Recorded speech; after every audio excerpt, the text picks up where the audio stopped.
자, 오늘 말씀 제목이 뭐예요? 네, 무엇을 쓰는 물건이고. 네, 말씀 제목이 좀 발칙하죠. 은혜, 무엇에 쓰는 물건이고. 네. 영화 제목에서 좀 따왔습니다. 찾지 마세요. 19금입니다. 자, 제가 오늘 이 제목을 왜 붙였는지는 여러분이 좀 이제 오늘 말씀을 좀 묵상하시면서 생각해 보셨으면 좋겠는데, 네. 여러분 은혜 받으면 뭐가 좋아요?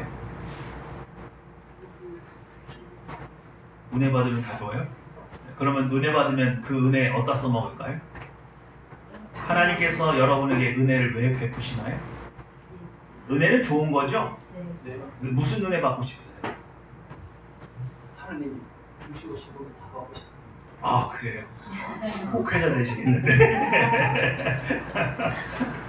자, 오늘 제가 우리 이정훈 교수님을 잠깐 모시고 왔는데 한번 좀 얘기를 들어보면서 설교 말씀 이어가도록 하겠습니다. 우리가 굉장히 착각하는 게 하나 있어요. 선교에 대해서 우리가 어떻게 생각하냐면 내가 지금 선교지 가서 착한 일 하고 있다, 이런 잘못된 길로 빠져들 수가 있어요. 지금 착한 일 하러 선교지 나간 거 아니에요.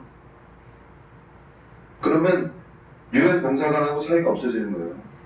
제가 대학에서도 학생들을 양육할 때 느낀 것 중에 하나가 해외 봉사 중독증, 선교지 중독증 이런 거 걸린 학생도 있어요. 그게 뭐냐면 내가 어려운 데 가서 땀 흘린다 라고 하는 게 자기가 되거나 그 다음에 자기가 처해 있는 현실의 초라함을 그걸로 해결하려고 드는 젊은이들이 의외로 많습니다.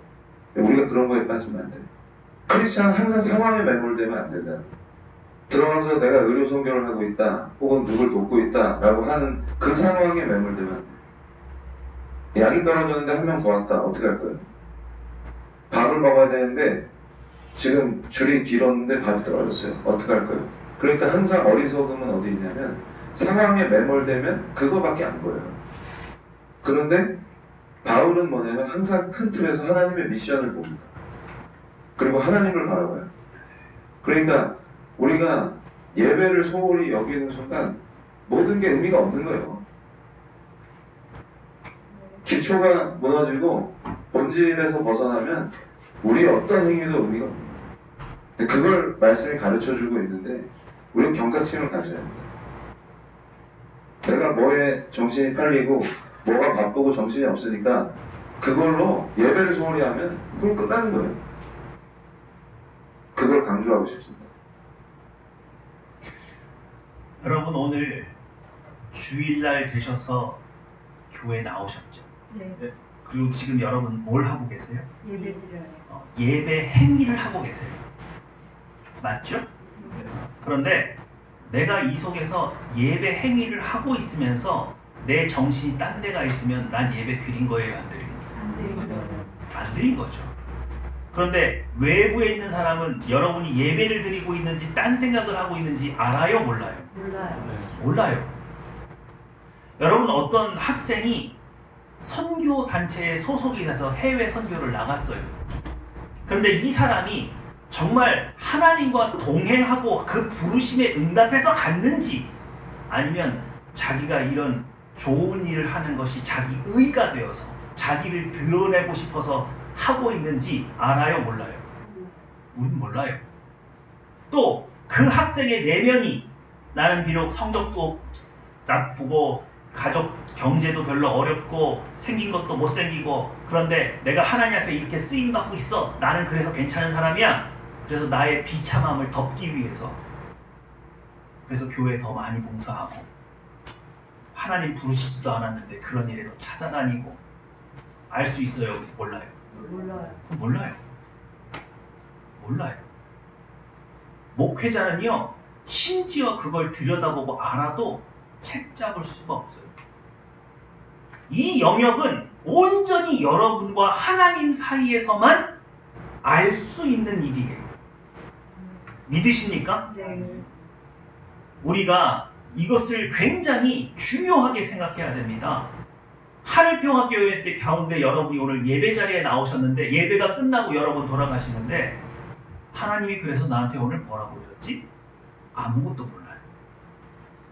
그러면 예배를 통해서 여러분이 하나님을 만난 거예요? 예배 행위만 한 거예요? 행위만 예배 행위만 한 것이고 하나님을 만난 게 아닌 게 되는 겁니다. 그러면 여러분이 매주 나오는 예배가 하나님 앞에 나중에 계수할 때 하나님께서 너는 나를 예배했다. 오늘 며칠이에요? 27일이죠? 네. 8월 27일 예배. 하나님께서 너의 예배를 내가 연락했다. 그렇게 기록하실까요? 예배 안 했다고 X차를 칠까요? 예? 하늘평화교회에 계속해서 하나님께서 사인을 주고 계세요. 뭐라고 하십니까? 예쁜 성과 싸워 이겨라. 예쁜 성과 싸워 이겨라. 무엇과 싸워서 이기라고요? 예쁜 성과 싸워서 이기래요. 마치 이스라엘 백성이 가나안 땅을 정복하되 그 거인들, 어마어마한 거인들이 서 있어서 얼굴이 새파랗게 질려서 하나님, 저 가나안 땅은 참 좋은데 저 거인은 못 이기게 되네요 하고 돌아서는 것이 아니라 지금까지 베풀어 주신 그 은혜를 붙들고 지금까지 하나님께서 이렇게 놀라운 은혜로 여기까지 우리를 인도하셨으니 분명히 우리는 저것을 이긴다신다. 이길 수 있습니다. 그러니 저 땅을 내게 주시옵소서. 그래서 내 안에 있는 육체의 본성을 이기기 위해서 하나님 앞에 반응하라고 하나님께서 계속해서 여러분에게 말씀을 주시는 거예요. 반응하라, 반응하라, 반응하라. 내가 어떤 부분이 연약한지, 내가 어떤 부분을 이기지 못하고 있었던지, 경제의 문제만 나오면 두려움에 사로잡혀서 아무것도 못한다고 하는지, 직장에서 나를 괴롭히는 사람만 보면 너무 힘들어서 아무것도 못한다고 말을 하고 있는지, 사회생활과 경제적인 뭐 여러 가지 삶의 여러분의 영역 속에서 내가 어떤 부분이 취약한지를, 그리고 그 부분에서 새본성으로 하나님을 믿고 의지하고 앞으로 나아가지 못하고 옛본성에 주저앉아 있는 그 영역을 발견해서 하나님, 제가 이 영역에서 하나님 앞에 올바로 반응하기 원합니다. 제게 은혜 베풀어 주십시오. 제게 성령 충만 베풀어 주십시오. 이제는 이 영역에서도 하나님께 영광 돌려드리기 원합니다. 네. 여호수아 갈렙처럼 담대히 여러분 안에 있는 정복되지 않은 옛 본성, 예수님 닮지 않은 나의 삶의 어떤 모습을 오늘 이기기 위해서 여러분 하나님 앞에 몸부림치셔야 된단 말이에요. 믿으시죠? 그래서 오늘 예배가 끝나고 집에 돌아가는데도 오늘 말씀 되게 어렵네. 아까 잠깐 예화는 되게 웃겼는데, 그리고 예화하고 뭐 이거밖에 기억이 안 나. 그러면 안 되고, 하나님께서 나의 이런 부분을 굉장히 안타깝게 여기십니다. 나에게 이 부분에서 이기라고 은혜를 하늘같이 쌓아놓으셨는데 내가 그걸 바라보지 못하는구나. 여러분, 오늘 이정훈 목사님이 우리에게 전해주는 메시지 중에 하나가 그거예요. 의료선교 갔는데 약이 떨어졌어요. 그럼 어떻게 해요? 끝났어요? 그럼 이제 의료선교 접어요? 네? 어떻게 해야 됩니까? 어떻게 해야 돼요? 우리 봉사하러 왔어요? 복음 전하러 왔어요? 복음 전하러 왔지 봉사하러 온 거 아니잖아요. 봉사를 통해서 복음을 전하러 왔단 말이에요. 그럼 아픈 환자에게 약이 떨어졌다고 그냥 돌려보내는 게 아니라 그 사람을 위로하면서 붙들고 눈물 흘리면서 뭘 할 수 있어야 돼요? 기도라도 해줘야죠. 그리고 그 순간 하나님을 바라봐야죠. 하나님, 이 사람에게 약이 없는데 하나님께서 준비하신 게 뭐가 있습니까? 어떤 은혜를 준비하셨습니까? 그러면서 그 사람을 붙들고 하나님을 바라볼 수 있어요. 믿으시죠? 여러분, 교회가 종교 행위가 되지 않게 하세요. 여러분의 예배가 예배 행위가 되지 않고 하나님 앞에 서는 시간이 되게 하세요. 그것이 진짜 예배이고 그 예배를 통해서 여러분이 예수님을 닮아간다는 사실을 꼭 기억하셨으면 좋겠습니다. 시작! 지금 현재 하나님께서는 나에게 무엇을 말씀하시고 무엇을 원하시는지 알고 계십니까? 시작! 신앙 중독, 해외 봉사 중독, 선교 중독. 잘 생각하세요. 하루 종일 유튜브 설교 듣는 분, 하루 종일 찬양 틀어놓고 계시는 분, 좋아요. 나쁜 거 아니에요. 근데 그 설교에서 하나님 나한테 뭐라고 하셨어요? 그냥 내가 알고 싶은 지식을 얻고 싶어서 계속 그걸 틀어놓는 거예요? 왜 그 행위를 하는 거예요? 그 행위를 통해서 내가 하나님을 만날 수 있냐고. 그런데 습관적으로 그걸 틀어놔야만 내 마음이 좀 편할 것 같아요. 그럼 신앙 중독이에요. 이해가 되세요? 네. 해외 봉사 중독. 한번 해외 갔다 왔더니 사람들이 정말 수고했다고 너무 많이 박수치고 격려해줘. 내가 뭐가 좀 된 것 같아. 나의 존재감을 왜 해외 봉사하는 것에서 찾아요? 하나님 앞에 서서 하나님이 너는 내가 존귀하게 지은, 너는 사랑받기 위해 태어난 내 딸이다, 내 아들이다. 그 음성에서 내 존재를 찾지 않고 왜 내가 해외 봉사를 갔더니 사람들이 나한테 훌륭하다고 잘한다고 왜 거기에서 내 정체성을 찾아요? 그러면 중독이 돼요. 믿으십니까? 네. 그러니까 우리가 이런 종교적인 행위에 매몰되지 않도록. 근데 여기에 매몰되면요 목사가 못 끄집어내요. 책 잡을 수 있어요, 없어요?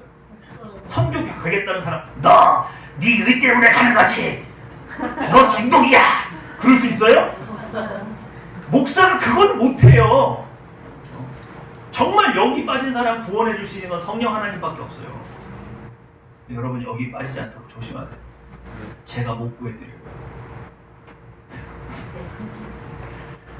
시작. 시작. 하나님께서 좋아하시는 하나님을 찾아다니는 사람이라. 하나님이 나를 하나씩 부르시되 문답하는 사람이다. 선교단체나 교육이나 여러 가지 일들, 그러니까 성장하는 과정에서 교육을 받을 때는 그런 데 속해서 그런 데서 시키는 대로 하는 게 맞아요. 근데 교육이 끝났어요. 그때부터는요 하나님께서 나에게 어디에 있으라고 어디에 서라고 하는지 그 부르심에 반응을 해야지 거기에 매몰되어 있으면 안 돼요. 믿으십니까? 제가 연기자 신우회 하면서 많은 연기자분들이 여기에 휘둘리는 걸 너무 많이 봤어요. 근데 책 잡을 수가 없어요. 좋은 일이에요, 나쁜 일이에요? 좋은 일이에요. 좋은 일 하잖아요. 그러니까 뭐라고 말을 못 하겠다니까요. 책을 못 잡아요. 근데 심지어는 스스로도 자기가 무슨 일 하고 있다고 믿어요? 좋은 일, 하나님 일 하고 있다고 믿는단 말이에요. 아무리 그분한테 정말 이거 하나님이 하라고 하시는 거예요, 아니면 본인이 생각할 때 하나님이 좋아하실 것 같아서 하는 거예요, 이거 굉장히 중요한 차이입니다. 여기에 매몰되지 마세요. 자, 제가 이 얘기를 왜 자꾸 드리냐면 요즘 제가 무슨 책 팔고 있어요? 데이비드 출판사에서 먹은 거 하나도 없는데 제가 요즘 이 책 읽고 있잖아요. 읽으면 읽을수록 페이지가 안 나가요. 넘길 수가 없어요. 데이비드 브레너드가 얼마나 하나님 말씀 앞에서 자신을 묵상을 얼마나 깊이 하고 있는지, 그 섬세한 감정의 기복까지도, 심지어는요 하나님의 은혜가 입었어요. 기뻐요, 슬퍼요? 기쁘죠? 근데 그 은혜가 조금 있다 보니까 내 안에 변질되는 거예요. 자기 의, 혹은 다른 사람과 나를 비교하는 것으로, 그 미묘한 감정까지 거기다 다 기록을 해놨어요. 그러다 보니까 그걸 읽으면서 저하고 또 비교를 하게 되잖아요. 정말 얄팍하게 감추어져 있는 육체의 본성이 순간순간 은혜를 깨먹는 게 울컥울컥 올라오는 그 모든 과정을 정말 세밀하게 다 기록을 해놨어요. 다시 한번 깨닫는 거죠. 하나님 앞에, 말씀 앞에 선다는 것, 말씀을 묵상한다는 것은 누구만큼 해야 되는 거구나? 데이비드 브레이너드만큼은 해야겠구나. 그래서 여러분, 이 책이 굉장히 중요한데, 이 책을 제가 성경처럼 여러분한테 중요하다고 말하는 게 아니에요. 우리 사람이, 인간이 하나님의 말씀 앞에 설 때 어떤 마음가짐을 가지고 또 어떤 것을 관찰하면서 하나님 앞에 묵상했다고 말을 해야 되는지를 보여주는 모범답안 같은 그런 역할을 합니다. 그래서 정말 여러분, 이런 신앙 중독이나 이런 해외 봉사 중독 이런 거 걸린 사람들은요, 데이비드 브레이너드의 책을 꼭 읽어야 돼요. 그래서 내가 얄팍하게 숨기고 있는 내 내면의 것이 드러나야 돼요. 그래야 이 중독에서 벗어날 수 있습니다.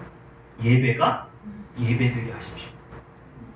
진짜 전도가 전도되게 하시고 진짜 주님과 동행하는 일이 온전한 동행이 되게 하십시오. 그것이 우리가 해야 될 예배입니다. 자, 오늘 말씀 보셨죠? 네. 자, 몇 절 읽으셔야 돼요? 5절입니다. 5절 한번 볼까요? 4절, 5절 읽어보겠습니다. 4절, 5절 시작. 여호와의 말씀이 그에게 임하여 이르시되 그 사람이 내 상속자가 아니라 내 몸에서 날 자가 내 상속자가 되리라 하시고 그를 이끌고 밖으로 나가 이르시되 하늘을 우러러 무변하여 쓰리라 하라. 또 그에게 이르시되 내 자손이 이와 같으리라. 여러분, 아브라함이 이제 100세가 가까워지고 사라가 아무리 연하였어도 이제 90세가 거의 다 돼갑니다. 이 시점에 하나님이 환상 중에 아브라함과 만나주셔서 아브라함이 그러는 거죠. 내게 집에서 길리온 엘리에셀이라고 하는 사람이 있는데 이 사람이 내 상속자가 되지 내 씨로서는 도저히 나올 기미가 보이지 않으니 하나님 어떻게 할까요? 근데 하나님께서 아브라함에게 주시는 믿음의 증거가 뭐예요? 밖으로 데리고 나가서 하늘의 별을 보여줍니다. 그러면서 네 자손이 이와 같으리라. 그럼 여러분, 아브라함이 하늘의 별을 쫙 보니까 믿고 싶다. 믿어진다. 점점 보고 있으니까 믿어지네. 저렇게 많다고? 그러면서 갑자기 입가에 웃음이 확 번지면서 하나님 감사합니다. 저렇게 많은 자손을, 저 진짜 한 명도 없는데 이렇게 많은 자손을 주신다고요? 그래서 막 믿음이 확 올라와요? 아니에요? 성경 안 읽으세요? 6절 시작. 믿었대잖아요. 이거 성경 안 읽으셨어요? 믿었대잖아요. 예? 그 믿음이 없고 막 낙심해 있고 막 저는 이제 자식이 없어요. 그냥 집에서 태어나서 자기 종이나 쟤한테나 다 주고 갈랍니다. 그랬더니 너 일로 나와봐. 그래서 하늘에 있는 별을 탁 보여주니까 갑자기 입꼬리가 확 올라가면서 저렇게 많은 자손을 저에게 감사합니다. 믿었대잖아요. 여러분 같으면 이게 그 의문이란 말이에요. 아브라함이 여기서 어떻게 믿냐 이거예요. 그리고 여러분, 제가 좀 답답한 게 제가 한 번은 우리 예준이 수아를 제가 아주 외딴 섬에 한번 데려가고 싶어요. 제가 그 전도사 시절에 관매도라고 해서 그 남쪽 끝에 있는 섬이거든요. 그러니까 제주도를 제외하고 육지에서 가장 먼 섬이에요. 관매도라고 있어요. 요즘에는 관광지로 많이 개발이 됐더라고요. 제가 얼마 전에 봤는데 거기 그 관매도라는 섬에 교회가 딱 하나 있어요. 2022년에 새로 증축을 해가지고 옛날에 제가 선교 갔을 때 그 모습은 없더라고요. 근데 섬이요 엄청 깨끗하고요, 물이요 진짜 무슨 하와이 같이 맑아요. 아주 좋은 섬. 근데 뭐가 악보이냐면 밤에 해변을 나가잖아요. 그러면 우리 늘 듣던 그 노래 뭐예요? 별이 쏟아지는, 진짜 별이 이렇게 보여요. 이런 별이 보여요. 여러분, 이런 별 보셨어요? 네. 보셨어요? 네. 완도에서 그렇게 보여요? 완도만 가도 그렇게 보이나? 완도만 가도. 그래요? 그럼 관매도 안 가도 되겠네? 그래서 사람이 너무 많아. 여러분, 이쪽에 있는 별은요 몽골에서 찍은 사진이에요. 그리고 이쪽에 있는 거는 오키나와에서 찍은 사진이에요. 여러분, 그 우리 어르신 세대는 아마 이런 별을 봤을 가능성이 높아요. 공해가 없었을 때니까. 근데 요즘 자라나는 아이들이 하늘에 별을 태라고 그러면 어떻게 돼요? 한 개, 두 개, 이렇게 될 거 아니에요? 별이 이렇게 많아요. 이렇게. 이게 눈으로 보여요. 망원경으로 보이는 게 아니라 이렇게 보여요. 관매도에 가서 제가 너무 놀랐잖아요. 진짜 그 앞에서 이렇게 별을 보고 있는데 진짜 별이 쏟아질 것 같은 그 뭐라고 그래야 되나?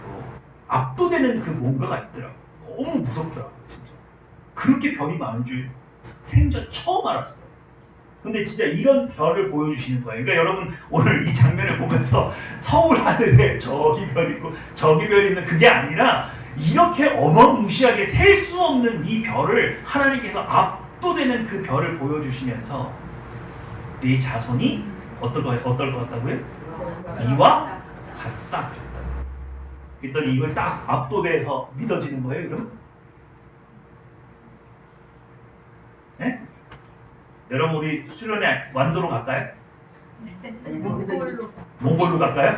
그래가지고 밤하늘에 압도되는 별 앞에서 제가 여쭤보는 거죠. 믿어지십니까? 아멘! 이렇게 되는 거예요. 이런 별 앞에 서면 압도가 돼가지고 믿어지는 거예요. 아, 이런 별을 만드신 창조주 하나님께서 나에게 약속을 하시니 내가 믿습니다. 그렇게 되는 거예요. 그러니까 오늘 숙제예요. 이게 믿어지셔야 돼요. 그리고 깨닫는 거예요. 도대체 아브라함이 어떻게 밤하늘의 별을만 보여줘도 믿는 사람이 돼요. 근데 여러분은 이제 이 별 보여주고 믿으라고 그러면 믿겨지는 거예요? 안 믿겨지는 거예요? 안 믿겨지는 거죠, 아직. 그죠? 그럼 우리 수련회 한번 완도로 가야겠다. 완도 이렇게 많아요? 아니 저 정도는 아니었어요. 아, 저 정도는 아니에요? 아, 그럼 몽골 가야겠네. 시작! 별만 보고도 하늘의 약속을 믿을 수 있나? 오늘 예배를 여러분이 잘 들으시면, 그러니까 오늘 여러분이 예배가 끝났어요? 그럼 이제 교회 문을 나가요? 그럼 이제 하나님이 뭐만 보여줘도, 별만 보여줘도 안 믿었던 게 갑자기 어떻게 되는 거예요? 믿어지는 믿음을 소유하게 되는 거예요. 그러니까 오늘 예배 잘 오셨어요? 그냥 대충 오신 거예요? 엄청 잘 오신 거죠? 오늘 안 오신 분들, 우리 시환이가 왜 오늘 휴가를 갔지? 자, 말씀 한번 볼게요. 에베소서 2장을 한번 보겠습니다. 오늘 이 말씀 잠깐 적어놓고 에베소서로 갈게요.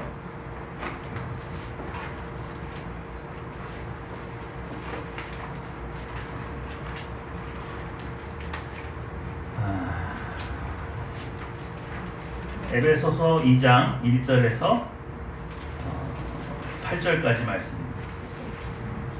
에베소서 2장 1절에서 8절, 신약성경 311페이지입니다. 신약성경 311페이지. 다 찾으셨나요? 네. 네, 교독하시겠습니다.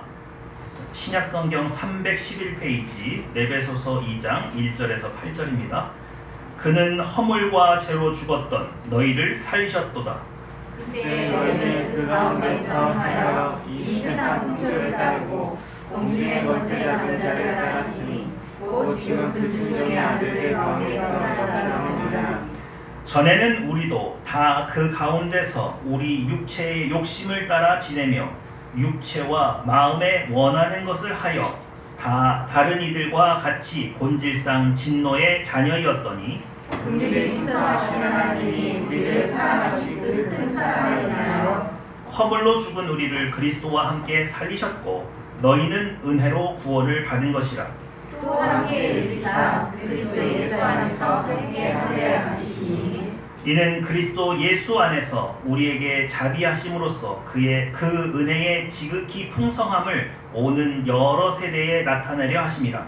너희는 그 은혜에 영으로 말미암아 구원을 받았으니 이것은 너희에게 일어난 것이 아니요 하나님의 선물이라. 여러분 오늘 에베소서 2장 1절에서 8절에 의하면 이 세상을 지배하는 영이 있다고 말을 하죠. 그런데 여러분이 구원받기 이전에는 본질상 여러분이 진노의 자녀여서 무엇을 따라 살았습니까? 세상의 풍조를 따랐다 그랬어요. 그리고 그 영의 지배를 받았다 그랬어요. 근데 그 영을 따르던 그것을 성경은 오늘 3절에 뭐라고 말을 하냐면 전에는 우리도 다 그 가운데서 우리 육체에 뭘 따라서? 욕심을 따라 지내며 육체와 마음에 원하는 것. 이게 뭐예요? 옛본성이죠? 옛본성이에요. 죄를 따르고 사탄을 섬기던 옛본성을 따라서 여러분이 살았어요. 그런데 여러분이 구원을 받았어요. 무엇으로 구원을 받았어요?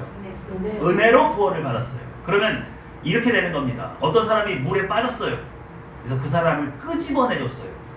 그죠? 이게 은혜죠? 근데 중요한 건 뭐냐면 이 은혜가 여기서 끄집어내는 데서 끝나요? 이 사람을 데리고 가서 집에서 치료를 하는 데까지 가요?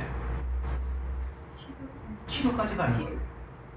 무슨 말씀이냐면 여러분을 죄 가운데서 건져내실 뿐만 아니라 지금 오늘 여러분이 살고 있는 이 시점에도 하나님은 은혜를 여러분에게 베풀어요, 안 베풀어요? 베푸시죠? 그럼 도대체 그 은혜는 무엇에 쓰라고 여러분에게 계속해서 은혜를 공급하시는 거예요? 계속 싸우라. 무엇과 싸우라? 육신의 돈. 그렇죠. 옛 본성과 싸우라. 그래서 여러분이 누구다운 삶을 살도록 예수님. 하나님 자녀다운 삶, 그리고 그 자녀다운 삶의 모델이 누구예요? 예수님. 예수님이 이 땅에 오셔서 하나님의 자녀가 어떤 삶을 사는 것이 하나님의 자녀인지를 보여주셨기 때문에 여러분이 오늘 살아가면서 무슨 은혜를 받았으면 그 은혜는 무조건 부귀영화를 누리는 데 써야 되는 것이 아니고 내가 예수 그리스도를 닮는 데 써야 되는 것입니다. 믿으십니까? 네. 그럼 오늘 제목이 뭐예요? 은혜. 은혜. 무엇에 무엇에 써야 됩니까? 무엇에 쓰는 물건이에요? 무엇하라고 하나님이 우리에게 계속해서 은혜를 베풀어 주시고 기회를 주시냐고요. 또 죄에 빠졌다. 회개하면 다시 돌아왔다. 또 죄에 빠졌다. 회개하면 다시 돌아왔다. 그럼에도 불구하고 하나님은 끊임없이 우리에게 은혜를 베풀어 주시는데 그 은혜는 도대체 무엇에 써먹으라고 주시는 거냐고요. 여러분 오늘 전국에서 예배드려요. 전국에서 마음의 소원이 있는 사람들이 하나님 앞에 나와서 은혜를 구해요.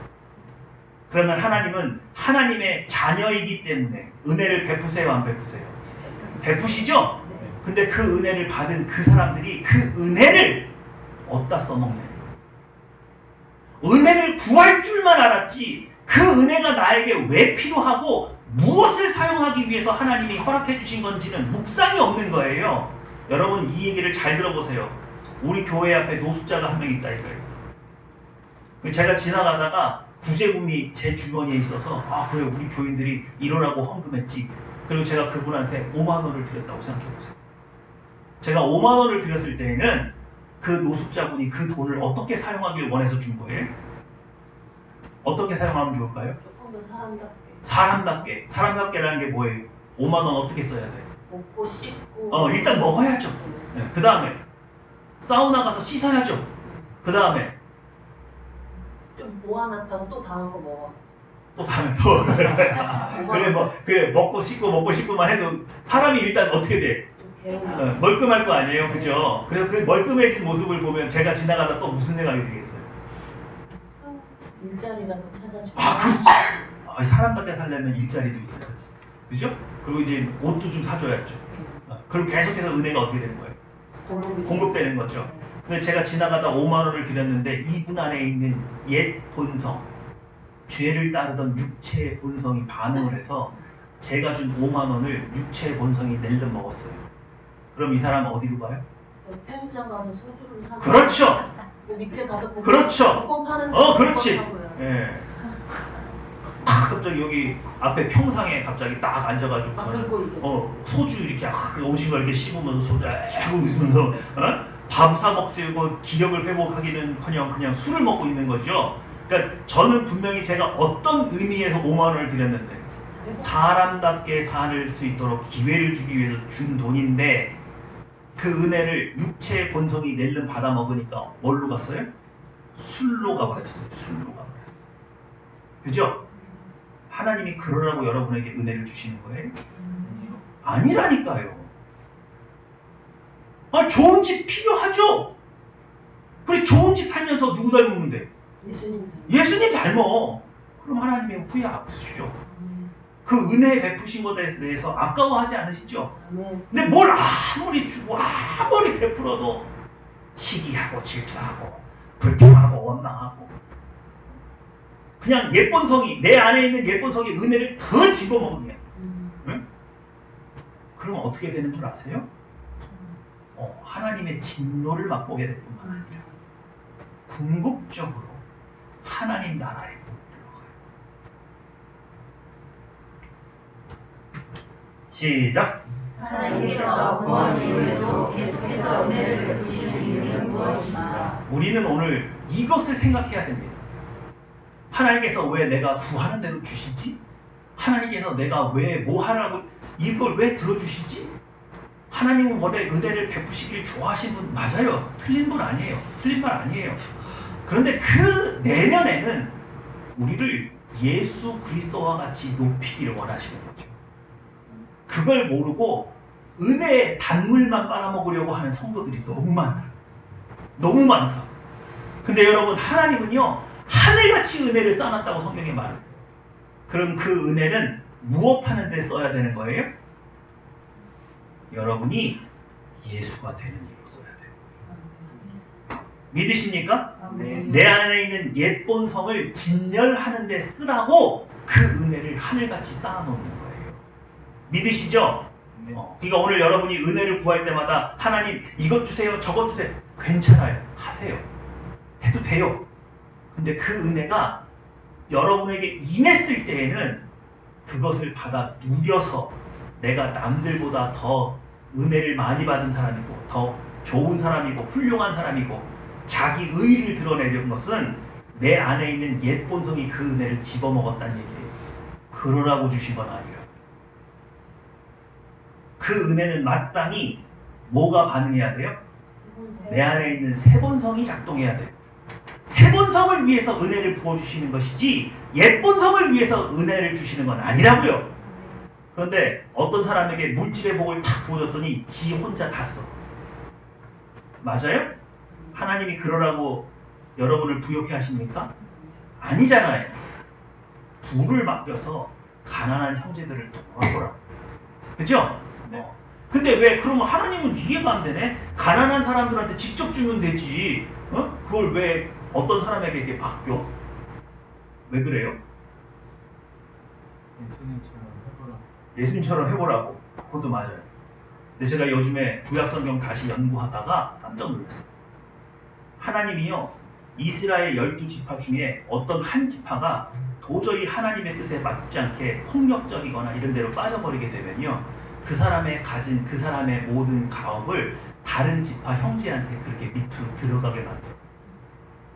다른 형제의 통제를 받게 만든다. 무슨 말인지 아시겠어요?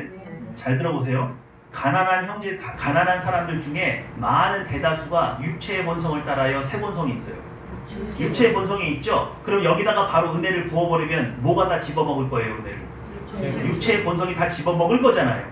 그래서 새 본성으로 활동하는 한 사람을 하나님께서 세워서 그에게 그가 먹고 쓸 것뿐만 아니라 여기 있는 형제들 먹을 것까지 다 얹어 주는 거예요. 그럼 이 사람이 어떻게 하라고? 그들을 새 본성을 일깨우게끔 만들어서 관리해서 주라고. 이해가 되세요? 네. 하나님은 그래서 어떤 사람에게 부를 줘요. 어떤 사람에게 특별한 건강을 줘요. 어떤 사람에게 특별한 지식을 줘요. 그게 바로 은사예요. 믿으십니까? 그러니까 은혜와 은사를 받은 사람은 누구보다 철저하게 새 본성으로 살 줄 알고 새 본성으로 하나님 앞에 반응할 줄 알아야 복을 누릴 수 있는 거예요. 네. 믿으시죠? 자, 우리 지난번에 보셨죠? 네. 이스라엘 백성이 1세대가 가데스 바네아로 갔죠? 그런데 올라갔어요? 못 올라갔어요? 못 올라갔어요. 왜? 여기에 가나안 땅을 정복하고도 남을 충분한 은혜를 하나님께서 베푸셨는데 안 베푸셨는데? 베푸셨다 그랬잖아요. 은혜의 총량의 법칙에 따라서 하나님은 은혜를 증거를 주지 않고 믿으라고 하시는 분은 아니다. 그래서 이스라엘 백성은 충분히 가나안 땅을 정복하고도 남는 은혜를 이미 받았는데 안 받았는데? 받았는데 애굽에서 10가지 재앙을 보고 홍해를 가르시는 걸 보고 광야에서 만나와 오아시스의 물을 마셨고, 그래서 하나님이 충분히 할 수 있다는 걸 아는데 그런 은혜를 받았는데도 불구하고 못 올라갔다. 그리고 그들이 그지처럼 남루한 옷을 입고 있었어요? 아니죠. 애굽에서 금은 보화와 비단을 두르고 있었죠. 그런데 그걸 누리려고만 했지 그 은혜를 어디다 써먹은 거예요? 누가 다 잡아먹은 거예요? 옛 본성이 다 잡아먹었다. 그래서 거인을 보니까 두렵다 안 두렵다? 두렵다. 옛 본성으로 하나님 앞에 은혜를 많이 받았어도 옛 본성으로 반응한 사람은요, 절대로 하나님과 동행 못해요. 하나님의 나라에 못 들어가요. 그들은 세상을 두려워해요. 이기지 못해요. 그런데 이 세대는 그래서 이스라엘 백성과 다른 경로로 갔죠? 네. 다른 경로로 들어갔을 때 제일 만난 게 벌써 아모리 거인을 처음 만나요. 그런데 이 세대는 두려워해요, 안 두려워해요? 여호수아와 함께 아모리 족속과 대적하고 있는 이 60만 이스라엘 백성 중에 거인이 무서워서 도망친 사람은 단 한 사람도 없다. 그럼 무슨 차이가 이런 차이를 만들어냈어요? 은혜 총량의 법칙에 의해서 동일한 은혜가 임했는데 1세대는 그 은혜를 육체의 본성이 다 집어삼켜 먹어버렸고 2세대는 그 은혜를 어디다 써먹었어요? 옛 본성을 진멸하는 데 써먹었기 때문에 이런 차이가 난다. 믿으시죠? 여러분 지난 금요일이었나요? 수요일이었나요? 우리 김희수 목사님, 월드비전 사목이셨던 김희수 목사님이 저한테 전화를 줘서 저를 위로하십니다. 그래서 하시는 말씀이 뭐냐? 80이 된 은퇴하신 대형교회 목사님이 은퇴하시고 나서 김희수 목사님을 찾아가서 자신의 목회를 실패했다고 말해요. 아니 누가 봐도 훌륭한 목회하셨는데 왜 그러시냐? 저는요 장로들이 원하는 목회, 성도들이 원하는 목회를 했지 제 소신대로 목회를 못했어요. 그렇게 고백하시더래요. 그래서 80의 연세에 다시 교회를 개척해서 성도 10명만 있으면 정말 소신껏 하나님 뜻대로 다시 목회해보고 싶은 게 소원이라 그렇게 말씀하시더래요. 근데 저를 위로하시는 거예요. 차 목사는 교인이 몇 명이야? 아니 몇 명 안 돼요. 그래도 성도들 눈치 안 보고 목회할 수 있잖아. 그건 그렇죠. 자네가 더 훌륭한 목회하는 거야. 아 그런가요? 여러분 이게 제가 하는 목회가 훌륭한 목회가 되려면요 기준이 있어요. 여러분이 육체의 본성과 싸워서 이기시면 돼요.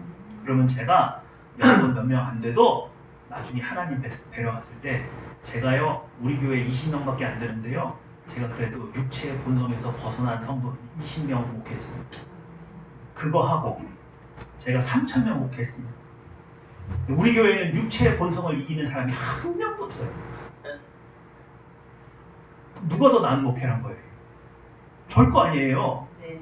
저의 목회는 여러분에게 달려 있습니다. 오늘 이 말씀을 듣고도 육체의 본성과 싸우려고 하지 않으시고 그냥 물에 물 탄 듯 술에 술 탄 듯 주일이니까 교회 나오고 이런 예배 드리시면은 이제 나는 숫자도 적은데 남긴 것도 없고 우리 사도 바울이 고백하는 것처럼 만약 복음이 진짜가 아니라면 세상에서 나는 가장 불행한 사람이다. 이 복음을 위해서 내가 모든 걸 버리고 매를 맞고 욕을 먹고 다녔는데 만약에 복음이 가짜라면 세상에서 가장 불쌍한 사람이 바로 나다. 그런 것처럼 나 20명도 안 되는데 우리 교회에서 요거 했는데 여러분이 이 육체의 본성과 싸우지를 않고 있다가 내가 한나님 옆에 갔더니 야 너 20명은 뭐 육체의 본성을 벗어났다며 세보니까 야 5명이다 야 이러면 나는 이제 완전히 이제 큰일 납니다 여러분. 네. 자 이거 꼭 기억하세요. 세본성과 싸운 사람만 누구와 동행하는 거예요? 하나님과 동행하는 겁니다. 그리고 하늘의 상급을 얻는 거예요. 그리고 이 땅에서 육체의 본성을 가진 사람은 세본성으로 거듭난 사람을 이겨요, 못 이겨요? 절대 못 이겨요. 골리앗이 다윗을 이깁니까? 못 이겨요. 이스라엘 백성 중에 골리앗을 못 이긴 것은 옛본성에 휘둘렸기 때문이에요. 단 한 사람, 세본성으로 거듭난 사람 한 사람은 절대 안 져요. 믿으시죠? 그러니까 여러분 내가 직장에 나갔는데 직장 상사가 하나님보다 더 무섭고 뭔가 경제적인 어려움이 있을 때 먹고 사는 문제가 무섭다. 그럼 여러분 재빨리 기억하셔야 돼요. 내가 지금 무엇의 지배를 받고 있구나? 옛본성의 지배를 받고 있구나. 하나님 분명히 살아계시고 하나님 분명히 나를 인도하시니 내가 두려워할 이유가 없다. 그때부터 하나님 바짓가랑이 붙들고 이제 은혜를 구하는 거예요. 하나님 제가 세본성으로 살기 위해서 필요한 것들이 있습니다. 저에게 이 모든 은혜를 허락해 주셔서 제가 다시는 옛본성에 휘둘리지 않게 해주십시오. 여러분 그 기도 하셔야 돼요. 네. 시작. 은혜의 손에 법칙에도 불구하고 충분히 두려움을 이기는 왜 강연할 때는 하나가 너희들을 두려워하여 한다. 왜 두려워했어요? 이 모든 은혜를 옛 본성이 잡아먹었기 때문에 그렇고, 그렇게 베풀어 주신 그 모든 은혜를 옛 본성이 만족하는 방향으로 써먹었다고. 내 배를 배부리고 내 새를 넓히고 내 입지를 굳히는 데 썼지, 하나님을 위해 사용하지 않았다. 자, 시작. 은혜를 받아들이는 신자들의 내려지까지 되고. 네. 샥. 은혜가 내려오죠? 네. 근데 뭐가 먹어버렸어요? 옛 본성이 먹어버렸어요? 그랬더니 육신의 만족을 위해서 사용하는 거예요. 그죠? 또 은혜가 내려옵니다. 뭐가 받아먹었어요? 새 본성이 받아먹었어요. 그랬더니 뭘 위해서요? 하나님의 영광을 위해서 산다. 시작. 은혜사용하는 신자의 영광을 되고. 자, 은혜 내려옵니다. 새 본성이 받아먹었죠? 네. 그럼 이제 뭐 해야 돼요? 진멸하는. 꽝. 요거예요. 네. 그러니까 여러분이 이제 무슨 하나님이 은혜를 베푸시면 그 베푸시는 은혜 보고 감사합니다. 그래서 그걸 즐기고 그것만 생각하지 마시고, 하나님 제가 오늘 이런 은혜를 받았으니 내 안에 있는 모든 불신이 사라지게 해주십시오. 제가 이런 응답을 받았으니 제 안에 있는 모든 시기 질투가 없어지게 해주십시오. 하나님께서 저를 인정하셨으니 하나님 제가 다른 사람들의 인정에 귀를 기울이지 않게 해주시고 오직 하나님의 앞에서만 제 자존감이 살아나게 해주십시오. 모든 은혜는 여러분이 여러분 안에 있는 옛 본성을 진멸하는 일로 사용하셔야 된다. 네. 꼭 기억하세요. 자, 이게 뭐예요? 밤에는 별이죠? 하나님께서 아브라함을 불렀어요. 아브라함, 이리 나와봐. 너 내가 자손을 준다는 것도 못 믿는다 그랬지? 자, 여기 별 봐. 너 세봐. 이거 셀 수 있어요, 없어요? 없어요. 내가 이렇게 많은 자녀를 너한테 줄 거야. 그랬더니 아브라함 입꼬리가 점점 어떻게 돼요? 올라가요. 여러분, 입꼬리가 올라가요, 내려가요? 이게 뭐야? 어제도 보고 그제도 봤던 별인데, 이 겨우 나한테 증거를 뭐 새로운 게 없고 이거 주신다고요? 이럴 수 있잖아요. 근데 왜 아브라함은 별을 보여줬는데 믿을 수 있었어요?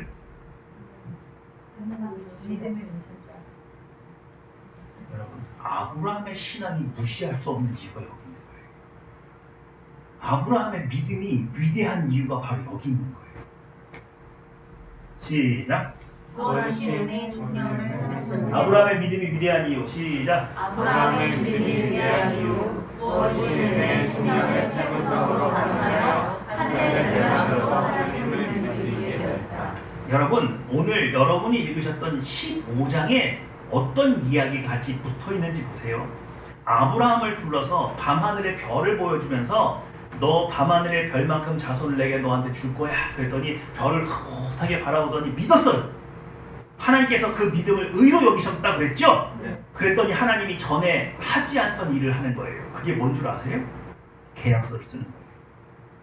여러분, 하나님께서 아브라함에게 셀 수 없는 많은 자손을 주겠다는 거 전에도 얘기했어요, 안 했어요? 했어요. 했다니까요. 그런데 왜 오늘은 계약서를 쓰자 그래요? 하나님이 이제 원하는 수준의 믿음에 도달했다는 걸 하나님이 확인하셔서 뭐예요? 너 이제 진짜 나 믿는구나. 그럼 이제 너 나하고 계약서 쓰자. 너 이제 내하고 계약서 쓸만한 수준이 됐다. 여러분, 여러분들은 잘 모르실 텐데 도울 김영옥 같이 종교학을 연구한 사람들이요, 기독교를 높이 평가하는 부분이 있어요. 그게 뭔 줄 아세요? 인격과 인격이 약속으로 서로를 신뢰하는 관계를 구축한다는 거예요. 여러분, 이거 되게 어려운 거예요. 여러분 잘 생각해 보세요. 여러분 살아있기 전에 여러분 지금까지 살아오면서 여러분한테 뭔가를 약속하면 지키는 사람 보셨어요? 한 번 저 사람은 약속하면 그 약속 꼭 지켜. 여러분 자녀들 중에서 엄마 나 이렇게 할게. 그 애가 그 약속 꼭 지켜요? 여러분, 약속을 지키는 게 얼마나 인격적으로 완성도가 높은 수준인지 몰라요. 그래서 오죽 약속을 안 지키면 우린 뭘 써요? 그래서 계약서를 쓰잖아요. 그래서 그 약속 깨트리면 법적인 책임을 지게 하는 게 계약서 아닙니까? 그렇잖아요. 얼마나 약속을 안 지키니? 사람이 인격이 훌륭해지면요, 한 번 내뱉은 말을 지키는 거예요. 그러니까 여러분, 저 사람의 인격이 훌륭한지 안 한지를 볼 수 있는 척도는 뭐냐? 저 사람이 무슨 약속을 했는데 지키는지 안 지키는지 보면 되는 거예요. 이 기독교가 다른 종교보다 높다는 거예요. 뭐가 높으냐? 하나님이 인간에게 내려오셔서 약속을 하신대요. 누가 약속을 자꾸 안 지키는데도, 인간이 자꾸 약속을 깨먹는데도 하나님이 그 약속을 지키신다. 그 수준이 높다는 거예요. 믿으십니까? 네. 그러니까 여러분, 오늘 이 아브라함이 하나님 보실 때에 만족스러워서 계약서를 쓰자고 하는 게 뭐냐면, 너 이제 진짜 나를 믿고 약속을 뭐 할 수 있는 사람이 되었구나? 지킬 수 있는 사람이 되었다고 하나님이 확인하시는 장면이에요. 그러면 아브라함이 하늘의 별을 보여줬는데 믿을 수 있었던 건 그 별을 보기 이전에 하나님께서 은혜의 총량의 법칙에 따라서 아브라함이 믿을 수 있는 은혜를 계속해서 부어주신 결과예요? 아브라함이 의지를 가지고 믿은 결과예요? 그렇죠. 바로 그거예요. 오늘 15장이 우리에게 보여주는 거는, 야, 아브라함은 이렇게 별만 보여줘도 믿는데 너는 왜 못 믿어? 그런 걸 보여주는 게 아니에요. 15장을 이해하기 위해서는 처음 하나님이 아브라함을 불러서 무슨 은혜를 베풀었는지, 그래서 그 사람이 원래 약속을 지키는 사람이었는지를 보시라 이거예요. 아브라함은 형편없는 사람이었어요. 그런데 하나님의 은혜가 그에게 임했던, 그가 이렇게 하늘의 별만 보여줘도 뭐 할 수 있는 사람이 됐어요? 하나님을 믿을 수 있는 사람이 되었는데, 그럼 아브라함이 한 건 뭐냐? 그 은혜를 육체의 만족을 위해서 쓰지 않고 옛 본성을 진멸하는 데 썼기 때문에, 이제는 하나님이 별만 보여줘도, 특별한 무슨 이적이나 기적을 행하지 않고도 그냥 별만 보여줘도 믿을 수 있는 사람이 됐다 이거예요. 네. 믿으시죠? 네.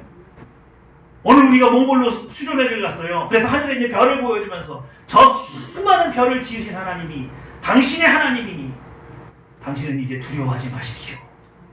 막 사업이 망하고 막 마음이 떨리고 이런 분들 갑자기 하늘의 별 보고 별은 더럽게 많네. 그리고 오겠지. 그럼 지금까지 받은 은혜를 어디다 써먹은 거예요? 내 육체의 본성의 만족을 위해서 썼던 사람은 그 은혜가 다 흩어졌기 때문에 거기에 동의할 수 없어요. 여러분, 사람이 점점 친밀해지잖아요. 근데 처음 믿은 사람한테 100만 원 빌려달라고 빌려줘요? 아니잖아요. 근데 이렇게 많이 친해지고 인격적으로 가까워지고 이러면은 그냥 내가 언제까지 갚을 수 있는데 그런 거 증서 보여주고 이렇게 안 하고도 그냥 말로만 해도 해줘요, 안 해줘요? 해주죠. 이제 아브라함이 어떤 수준이 됐어요? 하늘에 있는 별만 보여주고, 모세처럼 지팡이가 던지면 뱀이 되고 이런 거 안 하고, 홍해 안 가르고, 하늘에 만나 안 내려보내도 이제 하나님께서 하늘의 별만 보여줘도 믿을 수 있는 사람이 돼요. 이해가 되시죠? 네. 그러니 여러분, 무슨 기림이 있든지 무슨 은혜가 있든지 하나님께서 여러분에게 무슨 은혜를 베푸시든 그 은혜를 가지고 여러분의 육체가 만족되는 방향으로 쓰지 마시고, 여러분 안에 있는 불신과 의심과 원망과 불평을 이기는데 그 은혜를 사용하시라. 네. 그러면 이제는 하나님이 산책하다가 밤하늘의 별만 보여주면서, 야, 너 나 못 믿냐? 나 하늘의 별도 만드는 신 나다? 걱정하지 마. 그 말 한마디로도 위로받으셔야 돼요. 그 한마디로도 일어설 수 있는 사람으로 변한다. 네. 그런 사람이 하나님의 음성을 또렷하게 듣는 거예요. 이게 하루아침에 되는 작업이 아니란 말이에요. 믿으시죠? 네. 그러니 여러분, 성경을 읽으면서 아브라함은 저렇게 응답받고 저렇게 하는데 왜 나는 내가 은혜의 총량이 아직 모자라거나 은혜가 충만한데도 육체의 본성을 만족하는 데만 사용했기 때문에 예배를 아무리 많이 드려도 하나님의 음성을 분별 못하는 거예요. 오늘 은혜 총량의 법칙과 하나님께서 여러분에게 왜 은혜를 베푸시는지를 꼭 기억하셔서 여러분의 삶이 온전히 하나님께 드려지고 여러분이 하나님이 원하시는 자녀의 수준으로 성장하게 되는 역사가 여러분 안에 있게 되길 주님의 이름으로 축원합니다. 네, 기도하겠습니다.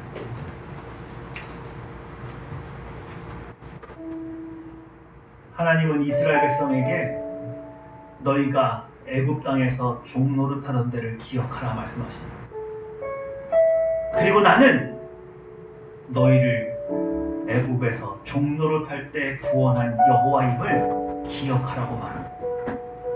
은혜의 총량을 기억하라고 말합니다.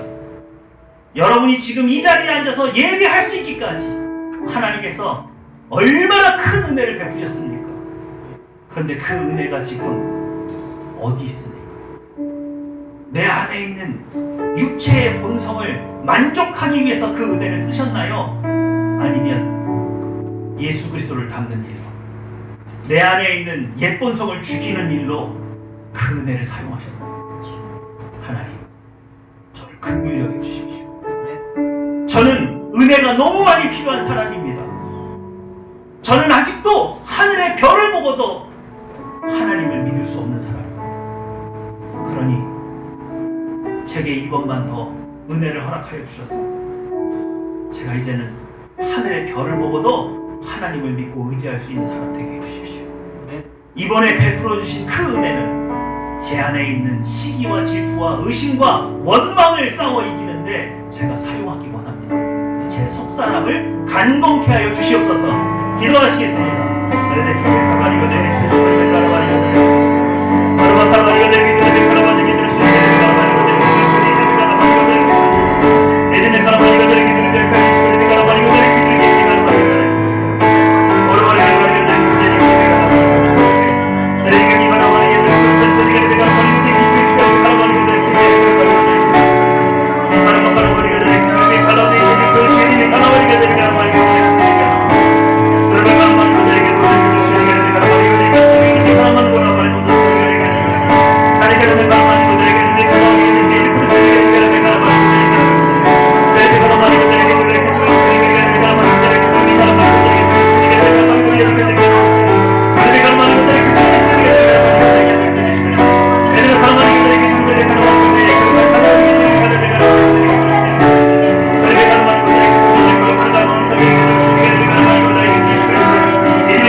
앞으로 대한민국 가운데에 큰 경제적인 위기가 옵니다.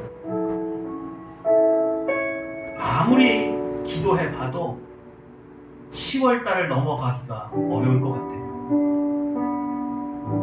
정치적으로, 경제적으로 큰 어려움이 곧 오고 있습니다. 여러분, 이 나라를 위해서 기도하셔야 돼요. 여러분이 이 경제의 위기가 여러분을 넘어갈 수 있도록, 마치 6월절 어린 양의 피를 문설주에 바르면 그 죽음의 천사가 그 집을 넘어갔던 것처럼 여러분, 큰 경제의 고비가, 코로나보다 더 심한 경제의 위기가 오고 있습니다. 그걸 뻔히 바라보면서 하나님 앞에 은혜를 간구하지 않으면 안 되죠. 여러분, 직장을 위해서 기도하세요. 여러분 직장이 무너지지 않게 기도하세요. 또 나에게 주신 기업을 위해서 내가 하나님의 은혜의 통로인 이 직장이 무너지지 않게 해달라고, 또 우리 대한민국의 경제가 무너지지 않게 해달라고 하나님 앞에 은혜를 간구하는 시간 갖기 원합니다. 기도하겠습니다.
사랑과 인자가 충만하신 아버지 하나님, 코로나보다 더 극심한 경제 불황이 오고 있습니다.